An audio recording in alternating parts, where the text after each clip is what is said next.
各位线上菩萨，大家好，我是师修，感恩给我这个机会来跟大家来学习跟分享。第一次在空中跟大家相会，相信大家对我还是很陌生不熟悉，所以呢，首先我先自我介绍一下，同时呢也说说我的背景，相信呢对今天我要跟大家来分享的主题也会有息息相关。师修是我的法号，思是思想的思，修是修正的修，这是上人给我的法号，也是给我的慧命。至于明春呢，是我的本名，明是日月明，春是春天的春。为什么我的爸爸妈妈会帮我起这个明春这个字呢？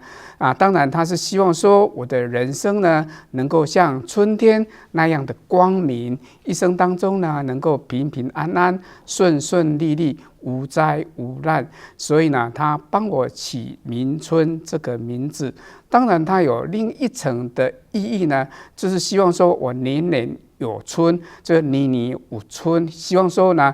我一生当中都能够呢，吃穿都不用愁。再来谈谈我的年纪呢，其实大家看看我的长相就知道我有多大，我有多老。其实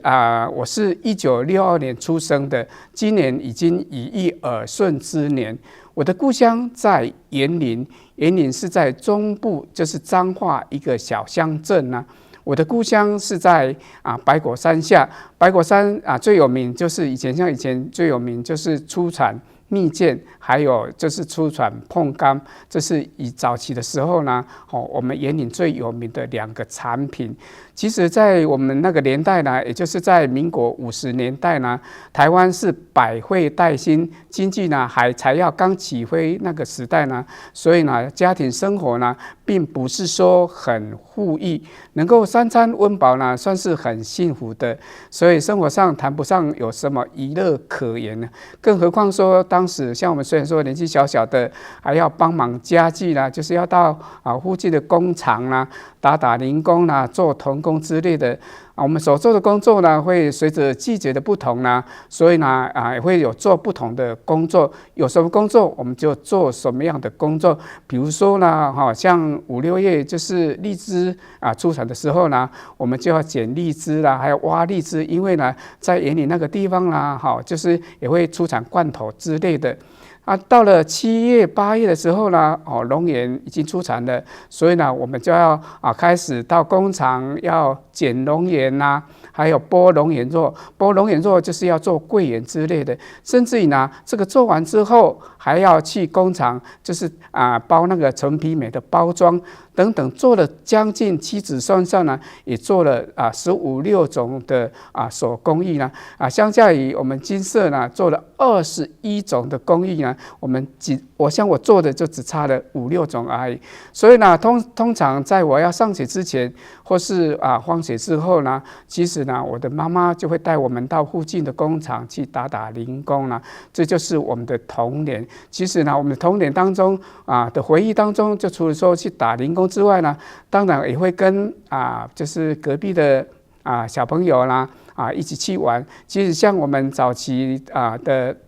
童玩呢，就像跳绳啦，是橡皮筋啦，还有抓泥鳅啦之类的东西呢，所以说对于我们童年，你说不像说现在的小孩子呢，他们有那么多可以玩的东西呢，我们那时候真的是就以说玩的部分呢，就只能说玩这些的东西除非说像就是到年底的时候呢，我们每一个村庄都会做党杯戏。就是呢，会做起来感恩神明，因为有些人可能心中有一些事情要求神明来保佑啦，保佑我身体能够健康啦，保佑呢我事业能够顺利啦，保佑我那个学业能够进步啊等等啦。所以呢如果说能够如他所愿的时候，到就是年底的时候呢，他就会就是请人家来做戏。来感谢神明的保佑啦，所以呢，他就会在我们那个村庄里面，就会请人来演布袋戏啊，还有演大戏就是歌仔戏呢。那时候我记得呢，小时候的时候呢，我的爸爸妈妈还有隔壁邻居呢，就会带着小孩子呢，就一起呢，每当有要做戏的时阵啊，就会带着小板凳啊一起去看戏。一直到我国小的时候呢，就是大概是在民国58年左右的时候呢，其实呢我们村庄里面开始有电视。其实我们台湾有电视呢，最说也是民国51年的时候呢，第一家的电视台是台湾电视开始产生。所以呢，我们村庄是大概是在我国小差不多1年级的时候呢，我们村里面就开始有电视。那时候的电视是黑白电视，而且那时候电视是非常的稀奇呢，不是家家户户都有电视，只有说经济比较好一点点的人才会买得起电视。当这家买了电视的时候，哇，很多人就会到他家里面呢，围着一起来看电视。记得呢，那时候呢最轰动的就是晚上的时候呢会转播棒球。我们世界的棒球是非常有名的，因为呢，在美国打棒球的时候呢，相对于时差来讲，台湾这时候是已经晚上了，所以呢，为了要看这个棒球的转播呢，我们半夜都会起来守着电视机来看棒球转播，这是我们当时呢感到最快乐的事情。除了说看棒球之外呢，再来就是那都真的是轰动武林行动武行动蛮高的，就是黄俊雄的史艳文的布袋戏记得我们那时候演布袋戏那种盛况真的是行动蛮高为什么呢？就是很多一些做田的人呢，他们要去上田之前呢，都是先看完布袋戏才会去上田。然后呢，像我们要去读书的人呢，也是一样都是看完布袋戏之后才会去读书。记得那时候呢，我记得那个布袋戏每一次布袋戏要出来，主角尤其是史艳文要出来的时候，哇，都有一首的主题曲，还有一段的口白这个口白是怎么念呢？就比如说呢，天有不测风云人有旦夕祸福，五光不足，行不吉祥乡家相益，飞不及鸭。马有千里之庭，无人不能自往。人有冲天之志，无运不能自通。时也运也命也，非我之所不能也。其实呢，这句话意思就是说，天有不测风云人有旦夕祸福，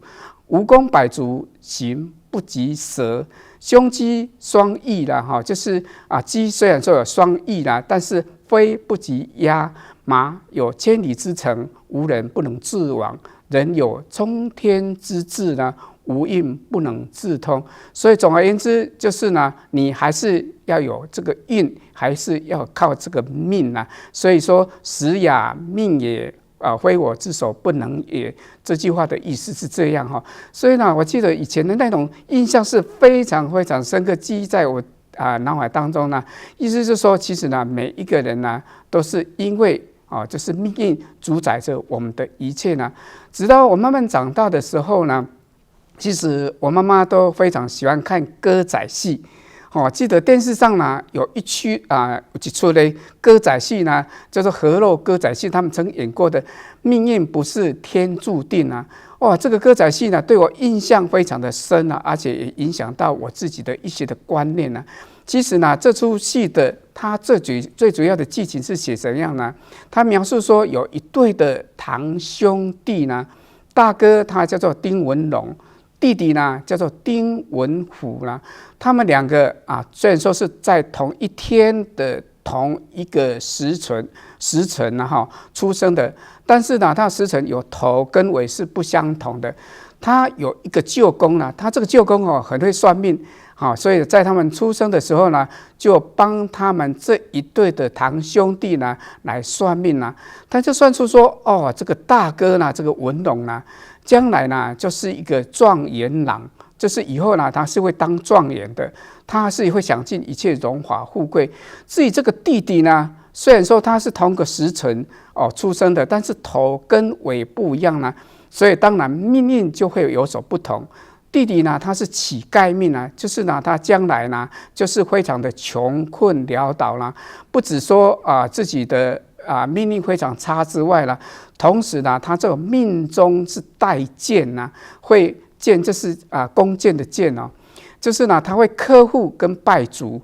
所以呢，他的从此呢，文龙的父母呢，就是非常深信说，他这个儿子以后就是要当状元的，所以呢，对这个儿子呢，从小就是百般的溺爱他啦，就疼爱他啦，不论他做什么事情呢，他都是这样的包容他，以至于呢，造成了他这个孩子呢。就是好吃懒做啦，胡作非为啦，就是什么都不做，甚至于呢，就是做一些不好的事情呢。相对于呢，他这个弟弟呢，因为呢被他舅公呢，就算出说他以后就是一个乞丐命，以后他的生活就是非常穷困潦倒。不只是这样啊，而且他命中呢带这个弓箭，带这个箭呢，会呢就是克死他的父亲。同时会败坏他的家产，所以呢，他的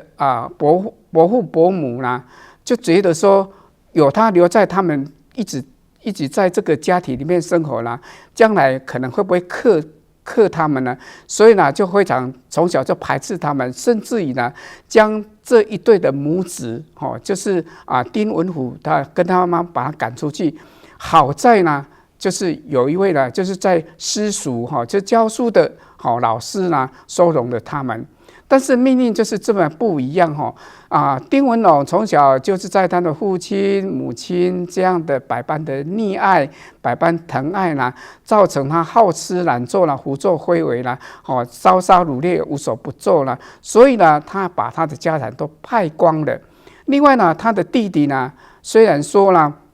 他被赶出门，但是呢，他的妈妈鼓励着他。他说呢，命运不是天注定的，所以呢，我们要靠后天来努力来弥补我们先天的不足。所以呢，他在妈妈的鼓励之下呢，他非常认真的读书啦。后来呢，就是入京赶考呢，后来中了状元。所以当他中了状元的时候呢，刚好遇到他大难不死的父亲呢，所以两个父子呢就回到他的故乡来，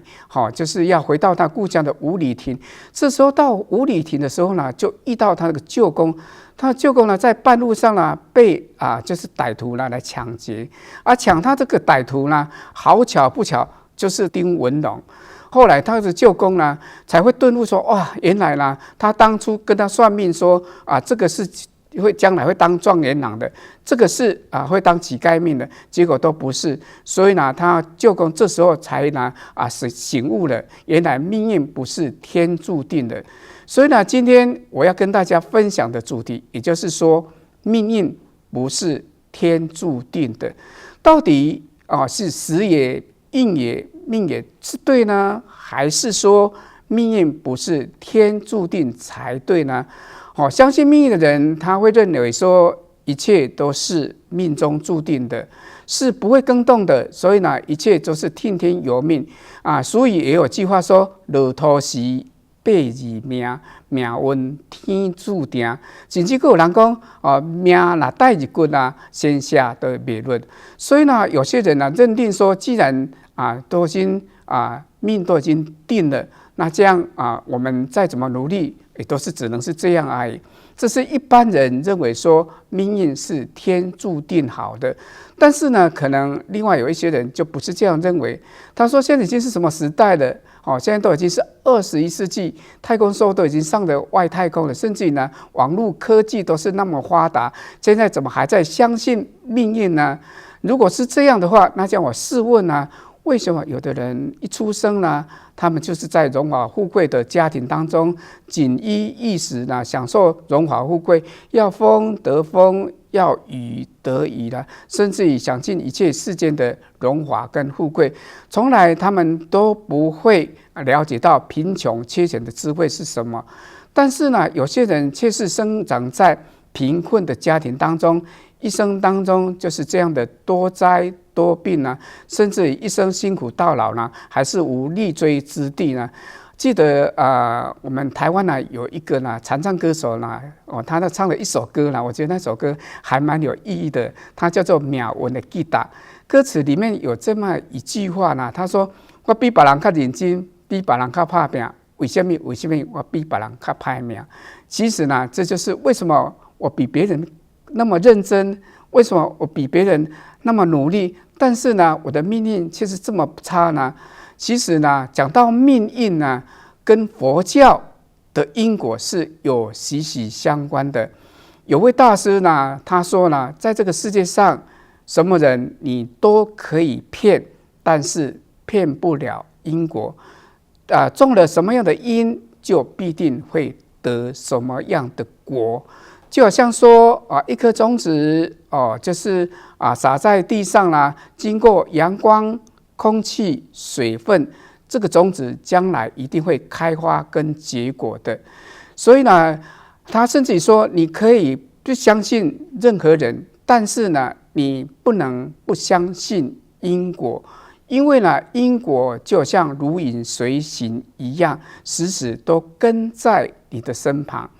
到底什么是命运呢？有人说呢，命是先天的，是前因而定，就是你过去当中所种的因而定。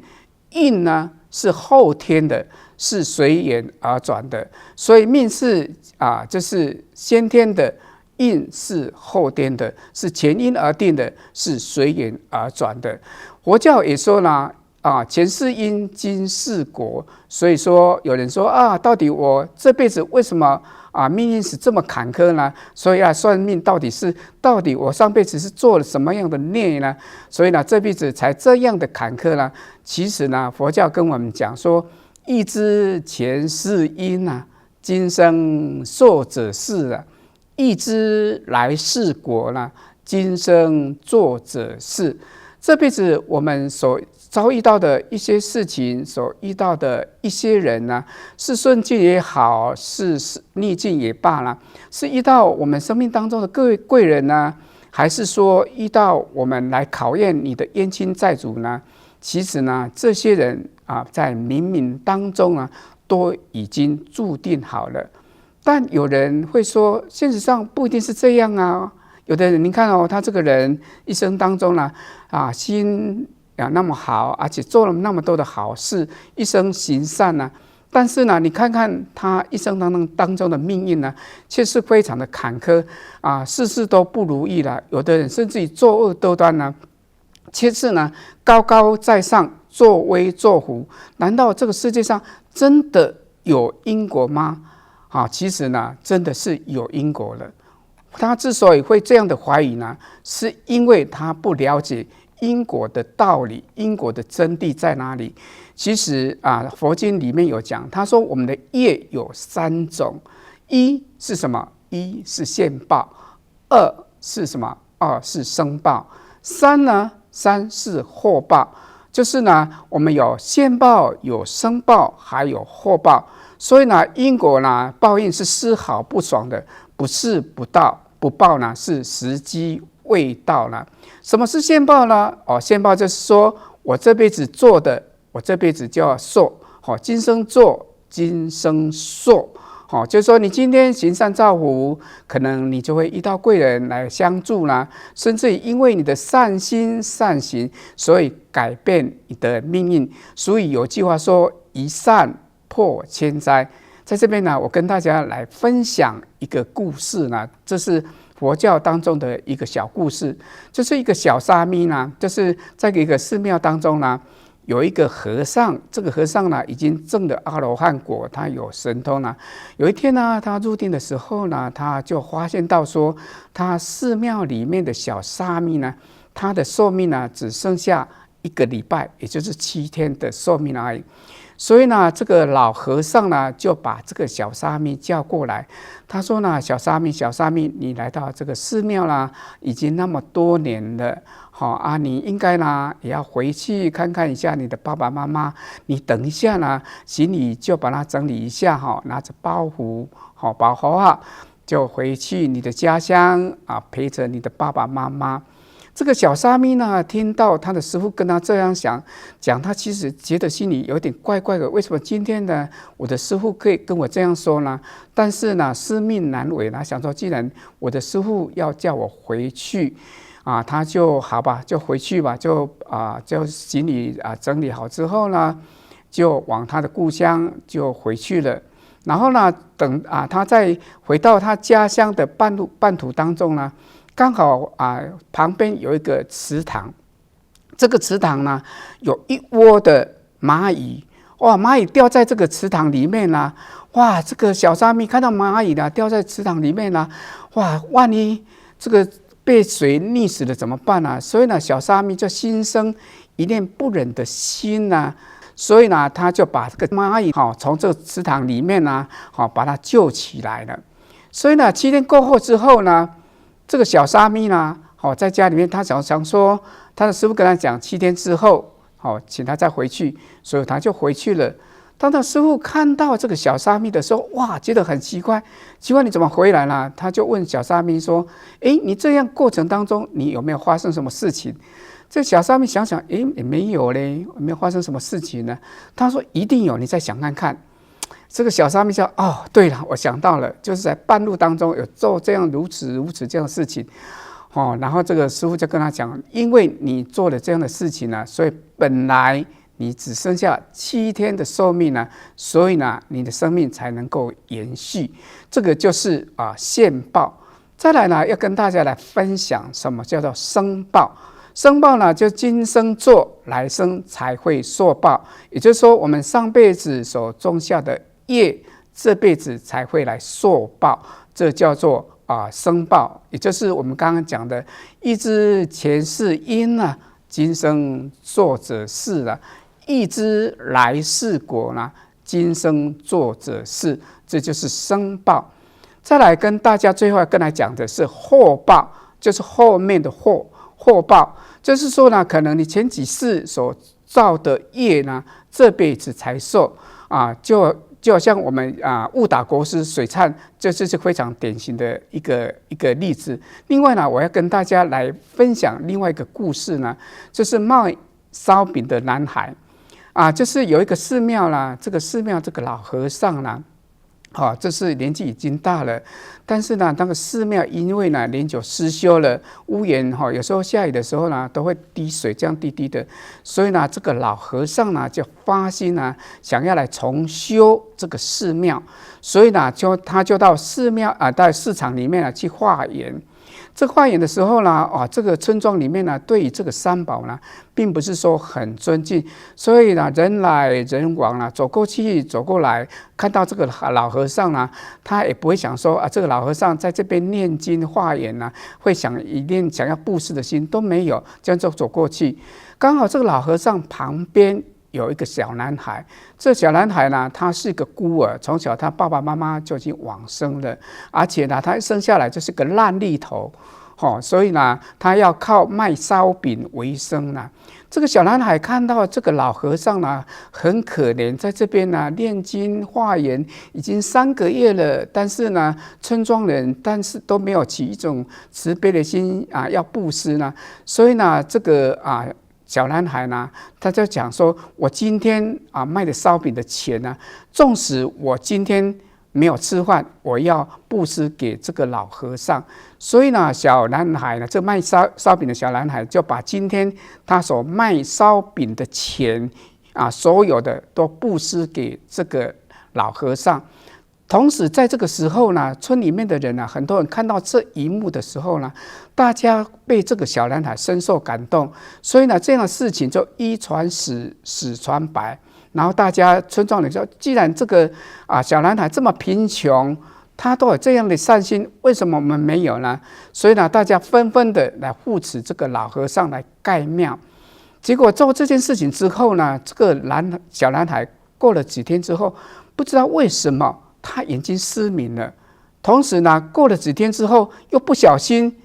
就跌倒了，脚又断了。过了不久，又跌到粪坑里面，然后往生了。所以呢，这件事情就在村庄里面传开来的。很多人就认为说，这个小男孩呢，这么有爱心，这么有慈悲，做这么好的事情，为什么呢？他还会遭遇到这么多的挫折，这么多的不好的事情，甚至于跌到粪坑里面死掉。所以有人就想这个世间怎么会哪有因果？做好事也没有好报啊。有一天呢，这个老和尚呢，就在寺庙里面就禅定坐下来。然后当他入定的时候呢，前面依稀当中看到一个小男孩跪在他前面，他就跟这个老和尚讲，他说：“师父有一件事情我想要拜托你因为呢，村庄里面呢，这议论纷纷，就说就是做好事没有好报。其实我要来跟你讲，希望你能够将我的话能够转达给村庄的人。老和尚就问他说，到底什么事？他说呢，其实呢，我过去生当中呢，我是一个就是无恶不作的歹徒呢，就是杀人掳掠就是无恶不作呢。其实在我的因果当中呢，我曾经几世当中呢，堕入到畜生道，这辈子来堕入到说就是没有父没有母，而且最后一生当中会跌到粪坑里面往生的。但是因为我一份的善心，所以圆满你盖庙的心愿呢。因为有这份的功德呢，本来我可能好几世呢才会受报完了，没想到这辈子就这样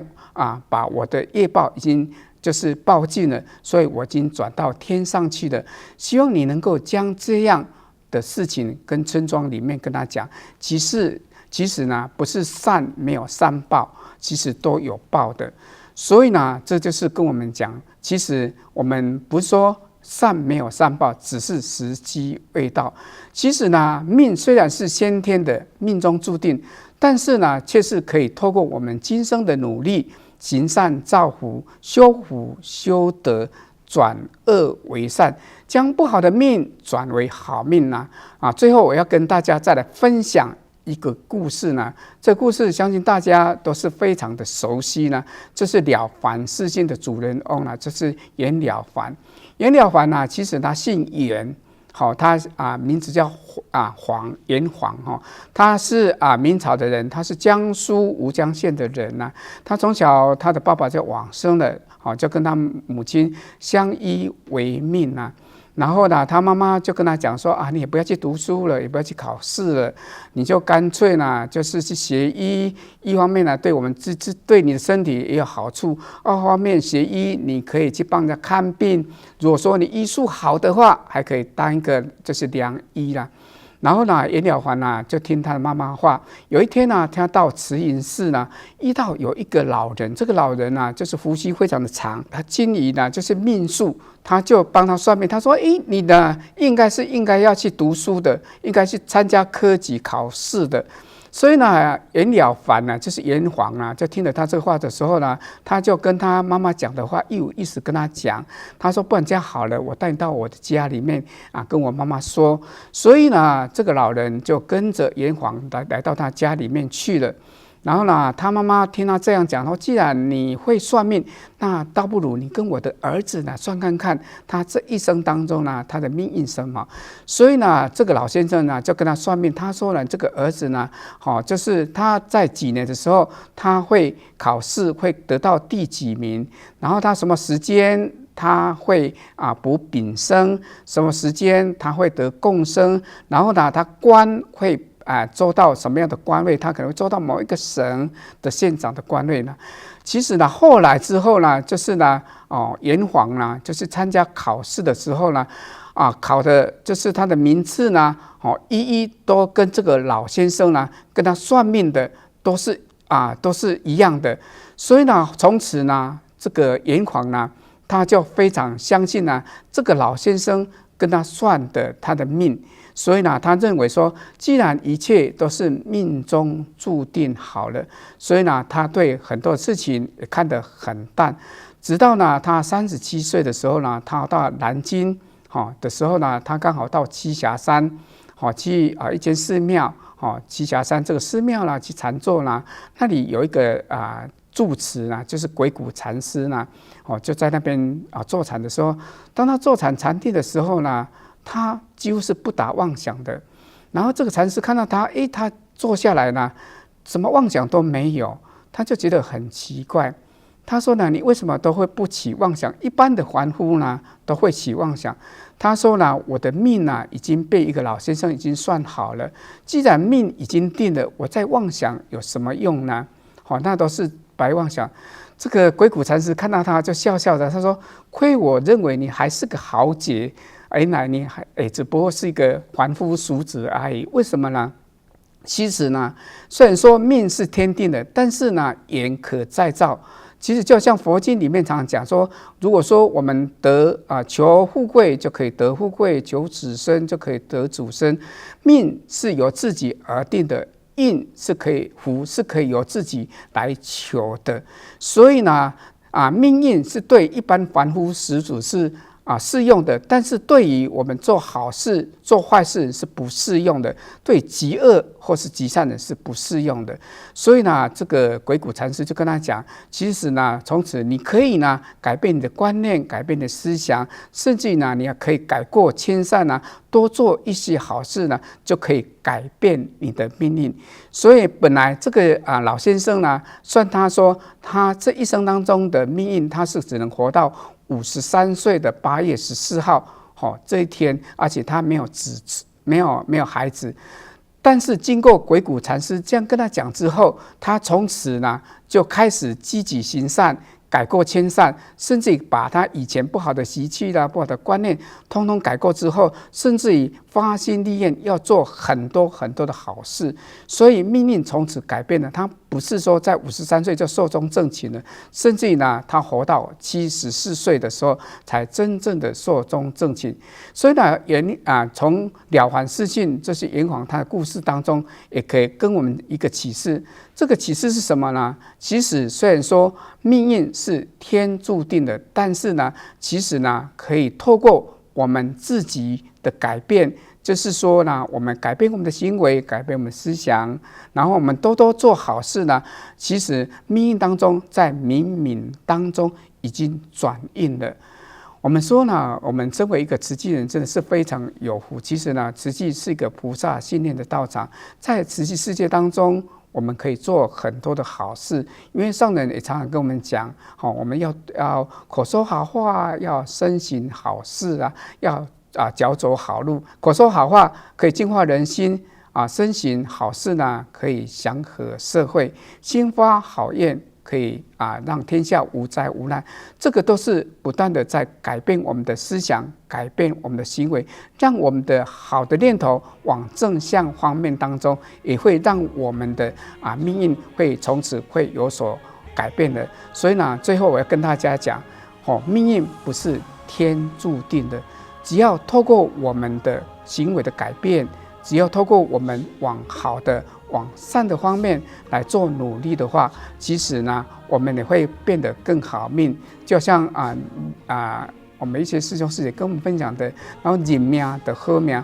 这个计划就是说，只要我们能够抱持着甘愿做、欢喜受呢，其实呢，我们时时都能够是非常的好命。最后要祝福大家每天都有好因好缘，平安顺利，同时时时都能够心想好念所做好事，脚走好路，日日平安吉祥，福慧双修。感恩大家。